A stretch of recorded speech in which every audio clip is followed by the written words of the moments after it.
Is there anything more trashy than dining and dashing?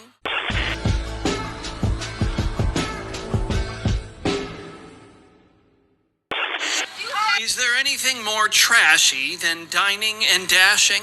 Brittany Carino, the owner of Talavera Cantina, says a group of women came in during the holiday rush, ordered tacos, guacamole, chips, and 4 frozen margaritas, then walked out without paying their $112 bill. They took the entire tray of the check, she put it in her purse, and they left. Wow, they even stole the tray. The owner does tell me she doesn't plan to file a police report just yet. She does hope that the women come forward and do the right thing. No, lady. You are part of the problem. Notice the group in the corner, 3 adults and 2 kids.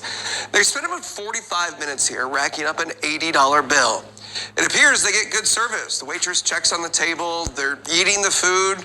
Waitress even brings to-go boxes, but they decide to go without ever paying. You can see them here in just a second hurry out the door.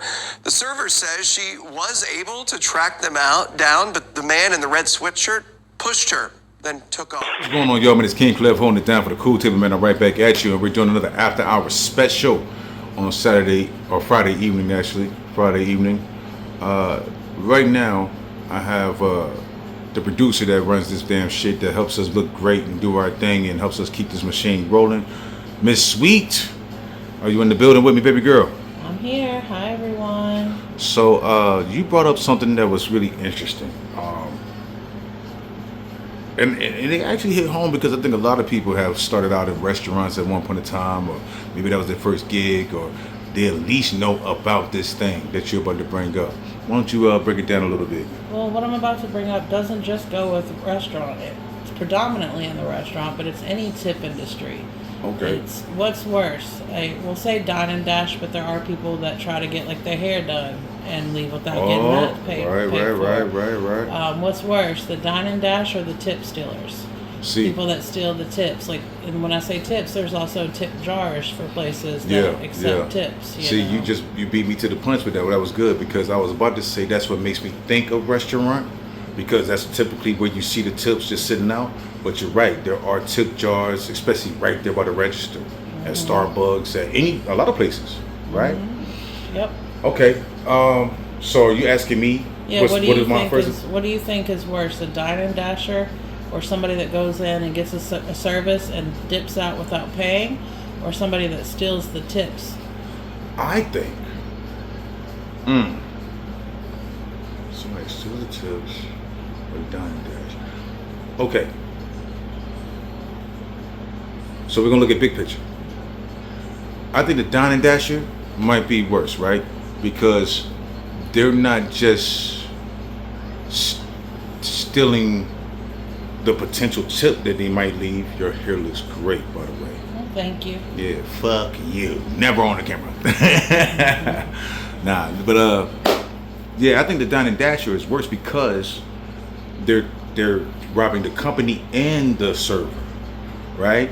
So if I look at it that way, right? Mm-hmm. Now, because on the other side, if let's say I finesse and steal a tip, but I sit there and I still pay for my food, but I just came up, so I basically just got a discount, right? So I saved $15 or whatever. You know what I'm saying? You didn't save, I paid it. But you feel no. If I stole $15 off another table, yeah, it's probably my table because the section's right next to mine. Well, motherfuckers, if you don't take your feelings out this shit, see, this is why you ain't. No, but I feel you. But see, that's the point. It really does affect somebody's pay. Like most servers, and you correct me if I'm wrong, because you really know this industry. But I worked, you know what I'm saying. I was making like $2.50. Oh wow, you know what I'm saying? Making big bucks. See, some people make $2. What? It's still It's been $2.13 since my mom was a server. Did you see 80s. my head shake? Starting pay is $2.13. And so yeah, fuck. Nah, but see, I can't say fuck that because the tips be good. Some places that you work in, you can hustle your way through if you got some regulars and clientele, and you get money. What you really can make some bank, especially with those big parties and shit. Especially I'll put it this way: I feel it different than you, and I see it on both ends, from management point of view, which is the corporate side, and from being the hourly, the person that get their tips stole. corporate, they have loss prevention. They have things that miscellaneous. Yes, where they can make up for they comp it, and it'll come like managers may not bonus as much or things like that. Yeah. But like the company still gets its money, right? But when you're stealing the tip from the server that works and makes $2.13 an hour, you also think about they pay tip share. Every they restaurant, gotta tip people out and shit. Yeah, it's minimum usually 3 to 6% across the board for restaurants on tip share. The busser. You got to tip the busser, the host, the bartender, the food runners. Like you tip everyone out, and that comes out of the servers. So let's say you had $100 that could shoot down to like $80. Well, let's just say the tip share doesn't come out of your tips; it's out of your total sales. So even if you get stiffed, and that's another thing, like when you're stiffing people on checks, like you're not tipping them. Well, they're still paying other people out of the money they should have made. Right. Now, where I try to get my employees to like not get in their feelings too much about a table didn't tip them enough. Right. Because when one table doesn't tip you enough or doesn't tip you, another table unknowingly will over tip you and tip you. You know, and it God kinda, bless you. Sometimes it balances out. But or you might get a big ass table. Well, usually the parties are hit or miss. Like the parties. Like most times now, servers hate taking the parties because we're not allowed to do automatic gratuity at my restaurant. See, that's crazy though. Cause I always, and this was years ago. Don't get me wrong, but I would say I was in my early 20s. But I loved when the big parties come. I was smashing them suckers, man. I still love parties. And I hated it because sometimes the big party come in, they try to put like 3 servers on. No. Just give me one assistant. I could work this thing. And I knew how to take control of the table, right? Like, you know what I'm saying? All right, y'all. I got you. I need to work in order so I can make sure I get everybody situated. I'm going to go down to this end and I'm going to work my way down, okay? That's great with y'all? That's what's up. Let's work. You see what I'm saying? And now we have a rapport, and now it's not just chaotic, and I can flow and take my time. You see what I'm saying? And all I need you to do is help me bring this food out, the food runner. You feel what I'm saying? So I love that, you know? But what I'm saying is I think it's worse to steal from the server. Yeah. Or from the person being tipped. Right. Because there is no loss prevention for them. They just eat that. Right. And then on top of that, if you do use the money you stole off their table to pay for your bill. Right. So now they're tipping out on that table that you stole the tip from. Right. Then and tipping off on your table, which they're technically paying for. Right. You know, so it's like a double slap in the face. I feel you on that. And then on top of that, it's usually the people that steal the tips and then sit down and have their meal are the most entitled. Like they'll run you to death. Can I get one more? Like when you go, that's one thing I hate when I go up to the table and I'm like, how is everything? Can I get you anything? Oh, well, can I just get a mayonnaise? Okay, well, is there anything else you need? No, that should be it. And then I go get the mayonnaise and I'll bring it back to the table. Okay, well, is there anything? Oh, well, can I get, I call it a one more thing. Because, you'll catch servers walking in the kitchen. I swear, if this table one more things me at one more time. But you know what I always realize? And I'm glad we're having this conversation. Because I think a lot of people relate to this, but I was always told to, anticipate the need, right? So bring them everything that they. Well, you can only anticipate what you can see, like the drinks, the refills. But see, like for example, I'm just gonna make a scenario. Let's say they asked about the mayonnaise thing, right? So then I go get them the mayonnaise, 2 packages of mustard, some ketchup.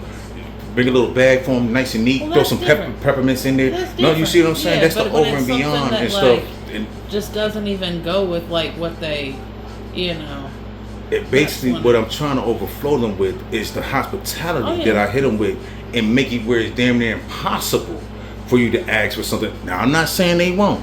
I like the way your eyes glow when I said that. So go ahead and hit me. No, what I'm saying hit me with the truth. In this industry, you can do like the people like that. They're going to intentionally come up with some and the thing is, a lot of times when they're going to do some janky shit like this, like Dine and Dash, or steal the tip off the table, they're intentionally trying to send you away from the table. Now that's a different play. Even when you do, like, let's say I brought them, like they order a burger. I'm gonna go ahead and bring you ketchup. I'm gonna bring you you know, I'm gonna ask you when I'm taking your order, do you need any sauces, ketchup, mayonnaise, mustard? Basically, that thing that I just said would be the setup. I'm over here trying to hook up your goodie bag, and while I'm taking the time to hook up your goodie bag, your ass on the goodie run. Yes. Gotcha. Yeah. So it's like, okay. So let me flip a question to you, producer. What about the tip jars for like the Starbuckses and the places that have just a random tip jar? see, I feel bad for them, but not as bad. Not for as them, bad, right? Because they make a better hourly. I mean, at least they make at least minimum wage. You know what I'm saying? They at Starbucks least make more than that. Yes, but but I'm saying at least minimum wage, and they're not tipping out. Right. You know, they're just splitting the tips that they get. They split those between the workers that are with them in that time. Right. So it's like I mean, yeah, it's still wrong, but I feel less. I mean, I hate saying I feel like less sad that they got stolen from. But that's real. It's you shouldn't feel bad about that because it's almost like the managerial thing that you said where they have insurance. Their insurance is that they actually have a paycheck that's coming, that's guaranteed to them. This is just extra. It's not even, it's a hit or miss. You might get $2 in that tip jar that day. So it's not guaranteed you're going to make. And I hate saying it, when there's $2 in that tip jar, it's probably the $2 I put in at the beginning of the shift to make people think to tip me. You already know. You already know. You know. Yeah, like the dude on the boardwalk or something like that. He put a little something in there just to get the change flowing. Yup. So yeah, I feel you on that. So I guess to summarize it, what is worse, you would say, is the tip snatchers from the servers, because they're eating their actual paycheck basically. Because the paycheck you get isn't even big. Like if anything, I was pissed if I got a paycheck, which meant I didn't make money. Right. See, the people don't understand that. Yeah. And don't that mean that you ain't claiming your tips, your taxes or something like that too? No, because I mean they tax tips. So yeah, like when I make a paycheck, that means I actually did not make. I barely check. Oh, you got to at least claim 10% of your cash sales. For all of those of you who are out there thinking about getting in the industry, if you don't want to be audited and like stuff like that, claim 10% of your cash sales, because your credit card tips are already accounted for. They already know about those bitches. They gotta catch me, nigga. No, don't do that. They're coming at you over the cash sales. No, that's real talk. That's real talk. That's real talk. Somebody who's been in the industry for over 20 years. She's right, and she's also been a manager, so she's not just talking from the front of the house. She's talking from the back of the house. So don't listen to that silly joke. Even though I did do that foolishness, I would claim something, but it would never be the actual amount. You don't ever claim your full amount. Right, you claim 10% of your cash sales. Well, no. I'm saying I would never claim that full 10%. Is what I'm saying. Like let's say I made $100. Yeah, I'm telling you. Like let's say I made $100 that night. I'll probably throw in that month $2 or something. Well, no. You know what I'm saying? If you made $100, that's including your credit card tips. I'm talking about. Right. What I'm talking about is your cash sales, where it shows your cash sales. Okay, because you're right. Because I had way more credit card tips. So the $2 I have like a stack of them like probably so I probably was right. About $20. Okay, so then maybe I got skipped over on the humble. Then I was thinking I was getting over. For real, I thought I was jugging the shit out of you. No. All right, and we don't feel as bad, even though it's wrong, to steal the tips from Starbucks or wherever you might see. It's still wrong, but it doesn't hit the same as stealing the tip off of because I'm sorry, at a Starbucks, I'm making you a coffee and I'm walking over and handing it to you. Right. I'm not waiting on you. Right. And I'm also not being treated. If anybody earns a tip, Chick-fil-A should earn tips and they don't get the tips. You know what I'm saying? Oh yeah. Yeah. So because they go over beyond typically. Oh yeah. Typically, we ain't gonna wink at this one spot. Though, you know what I'm saying? That makes us like, boy, we about to shut that place down. Right, but my 9-year-old was ready to shut. I'm trying to, baby girl was like, "Where my boo?" Like, this the sweetest white girl I ever seen in my life. We were here first. You know what I'm saying? I was like, "Yo, that's we high fiving and shit." Like these people tripping. Anyway, would you like to say anything else before we shut this down? No, I think we covered. Like, I just want to hear what other people think. Like, I want to know like where they stand on it. Absolutely. What's worse? Like, because I know if you steal from the company, sometimes like let me go back. Actually, I hate backtracking, but let me go back. I know if you steal from the company, it could cause like them to have to raise prices and stuff like that for the asset recovery and stuff like that. Especially for personally owned, like franchise, not franchise, but corporations and. Well, see, because I would say more franchise or more mom and pop. Well, because you're buying a franchise. Yeah, that's right. Yeah. So, because corporate is the chain. Franchise is like, I purchased a McDonald's, I purchased a Outback, I purchased this, right? So, yeah. So for them, it's really hitting them to have that shortage. Yeah, because like even like we don't have like at Outbacks, we don't have, or Carrabba's or Bonefish, or Fleming's. They don't have a general manager. They have a managing partner, and that's the person who has an owner stake in that. So they own that said one. Right. But they still pay a percentage of every cost that comes out of that to the company. Right. So like you break up. Right. You gotta pay the big dog. Like when the ice machine broke, and that was a $40,000 fix. The managing partner had to put 10% of that $40,000 in. Right. So that came out of his pocket, out of his bag. Right. And then they got to try to raise the price on y'all. I remember. Well, I mean, he can't raise. That's the one thing. But he tried to say something finessey, like pay me $1,000 now before I start, or something like that. That was the guy that came to fix the dishwasher. The dishwasher, right? Like wanted to like do some janky, and like we waited on you for 2 days. Like I had no dishwasher. Like my dish machine was down. We had to hand wash every dish for 2 days over that. I got you. But yeah, that's a whole other story. Yeah. Don't get me started on. I think part 2 gonna be goddamn restaurant horror stories. You know what I'm saying? Restaurant nightmares or some shit. I still have nightmares and dreams about the never-ending shift, and where everything that can go wrong does go wrong. Shit like that does happen. But yeah, look, man, we definitely want everybody to tune in and give your comments below as well, man, because I think a lot of people can either relate or have done or been a part of this type of situation, and we would like to know what you think. So I'm gonna catch all y'all cool kids at the cool table next time. Deuces.